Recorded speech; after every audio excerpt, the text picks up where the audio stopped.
copyrighted telecast may not be reproduced, retransmitted, or used in any form without the authorized written consent of NASCAR Broadcasting. NASCAR would like to thank all of our loyal fans for your continued support, and we hope you enjoyed today's broadcast. Welcome back to the NASCAR Craftsman Truck Series Advanced Auto Parts 250 from here in Martinsville, Virginia, Martinsville Speedway. And we are under our first caution because of the number 8 Dodge of Bill Lester getting spun around in turn number 4. And we can take a look at how we came under caution number 1. Should be a lap down right there, so should be second time by. He spun around in turn number 3 as he was coming in, and there was some bumping going on there. I think that hurt us a little bit today. You know, Ron and his brother stepped in and did an awesome job all day long, but we know we kind of missed a few things that Bob has always been on top of and stayed on top of our program with, and it may have hurt us a little bit today. Each day he's making more and more recovery, and I know he's at home watching right now, so we wish him the best. I was trying to get that lap back for him. He lost it by about a fender. He tried. It's going to be 4 tires.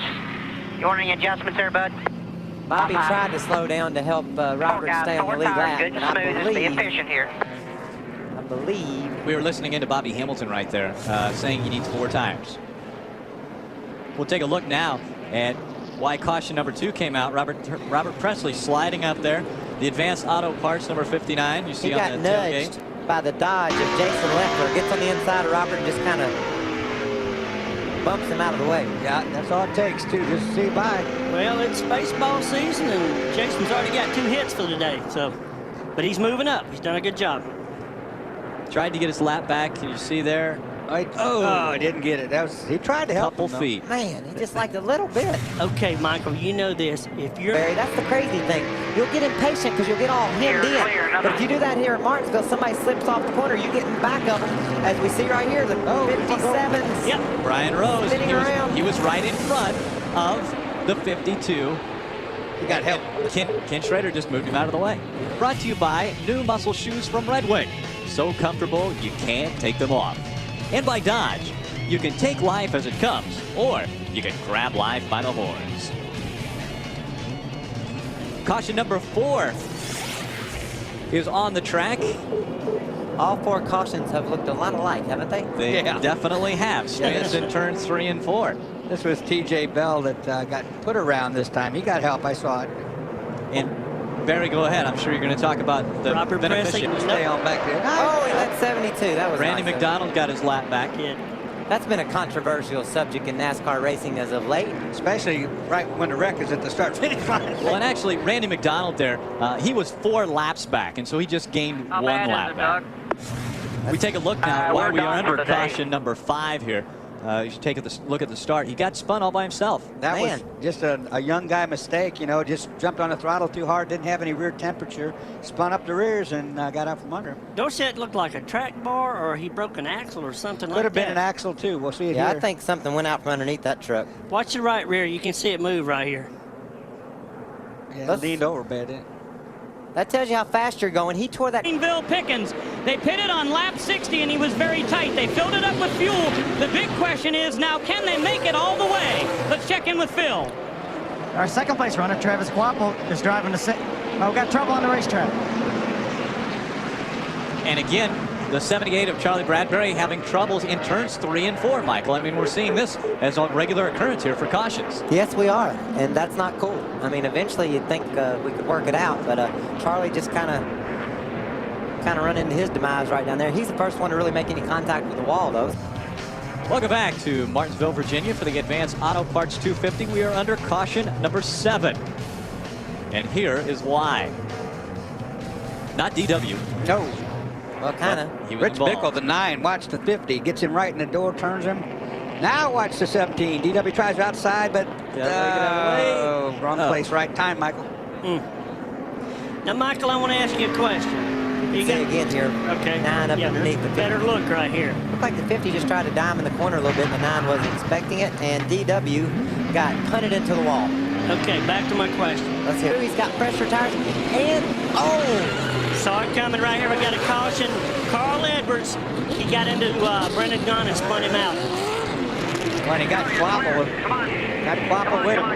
I was going to tell you that the 16 had the freshest tires of the guys up toward the front and looked to be in good shape to get to the battle for the lead, and then had to stop in that wreck. I was looking right at that, and the 99 just got right in the side of Brendan, turned him around. He jumped over the curb. It looked like he tried to get off of him, get as low as he could. I don't know. I didn't see it, Barry, but a lot of times when a guy gets up on the curb, he's trying not to hit him. He's trying to stay off of him, but Brendan didn't know he was down there, and they got together. When you're in the air, it's hard to drive, isn't it? Oh, he's in the air, too. There. That's exactly what he did, Michael. He tried to get down there to not try to hit him. You know, he tried to not hit him, and in doing so, jumped off the curb and went right in the side of him. That curb's to keep him off that ground. Down.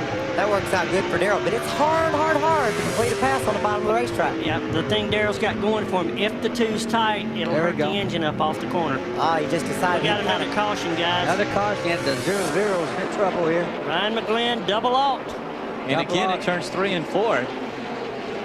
We have caution number 9 coming out here. Bud, you all right? And you look back here. He's up on the top.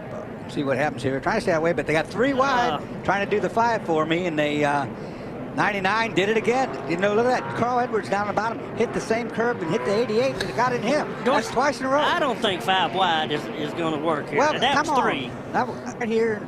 But look, 99. Same mistake as before, Michael. Same exact mistake. He keeps getting pinched down, though. No, that wasn't the same mistake because he didn't spin out that time. That's right. Same technique then. Let's go with the technique. Let's head down trackside and right. Many good trucks right there. Dennis has got to clear a racetrack, but back to Darrell. Petrie. Oh, Petrie, yeah. He spun out in turn 2. First time we've seen that today. Yeah. We don't need these caution flag laps. Darrell, well, this is my opinion. I don't think we need these caution flag laps. Darrell's got the freshest tires of the truck toward the front, so it'd be interesting to see if he had a little bit of time to run. Could he get the job done? Hopefully NASCAR will throw this thing back to green right quick. Setzer, though, but no one's going to catch him. I mean, he is way fast, and you know, if that truck doesn't change dramatically over the next 30 laps, he's going to. Petrie in the number 33 having troubles negotiating through 1 and 2. He tried to 5 wide, see? Didn't work. That was Terry Cook that got in the back. Oh, stacked everybody up. Brendan was gone. Brendan gone, got into the back of Brendan hit him, and now Brendan's gone, see? That's it. Going around into turn 1, boys. David Starr backwards in the grass. Wow. I'm telling you guys, this green-white checker's looking good. Oh, here comes Robert. He did it. He got it back. Go ahead. And it's stack up behind him. Get caught up. Come on. He did it. Buddy.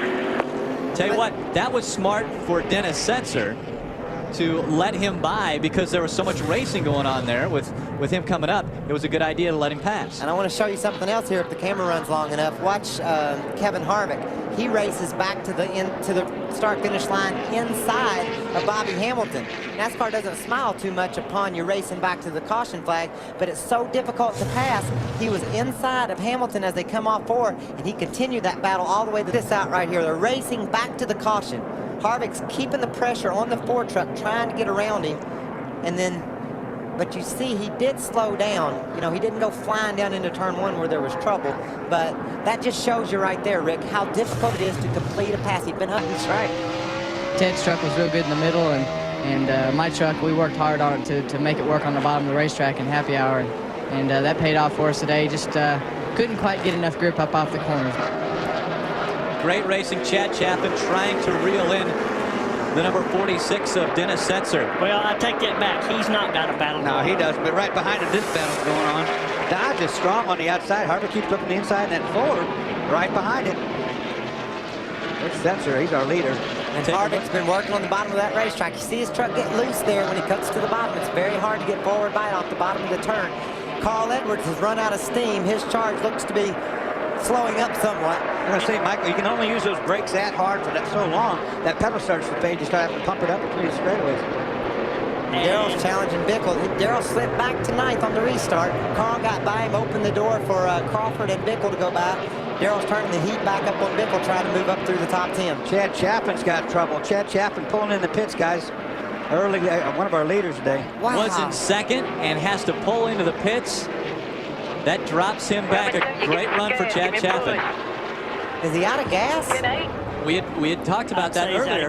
They thought he could go 252. I think they gambled wrong. That team has had nothing but bad luck this year, and he was doing such a good job here today. And I'll tell you what, guys, going back to the leader, you see Dennis Setzer right there.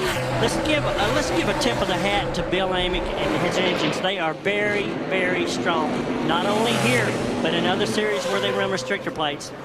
That truck is running great. Dennis just does perfect job on these short half-mile racetracks. We saw him last time out win. And now here he is leading again. Boy, I tell you, we just had a big mess in the back straightaway. It had to do with 3.5 wide. David Starrs in that deal.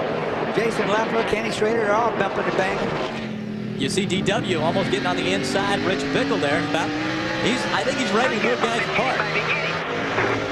There's this race I was talking about, boys. These guys are hitting each other like crazy.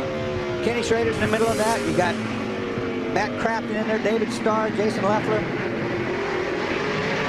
DW just got by Rich Bickle. You see, bumping and banging there. Oh, here he goes. Here he goes. Michael, I was just going to say, if Darrell could see the rest of that truck, he'd go ahead and use the nose, don't you think? Well, he got on the brakes. You see the front of that thing drop down. Boom. Put on your wheel, baby. Here we come. White flag just flew, gentlemen. Dennis Setzer out in front as he has a straightaway and a half to go. Dennis Setzer in the Axiom Chevrolet looking to repeat his win here a year ago, as well as go 2 in a row on short tracks. It's Dennis Setzer taking the checkered flag. Tip of the hat to those guys. I mean, strong, very strong at Bakersfield. Whoa, trouble in front straight. Kenny that's been going on for 3 laps. It was David Starr and Kenny Schrader. They've done that 6 times in 2 laps. They wrecked for 30 minutes right there, guys.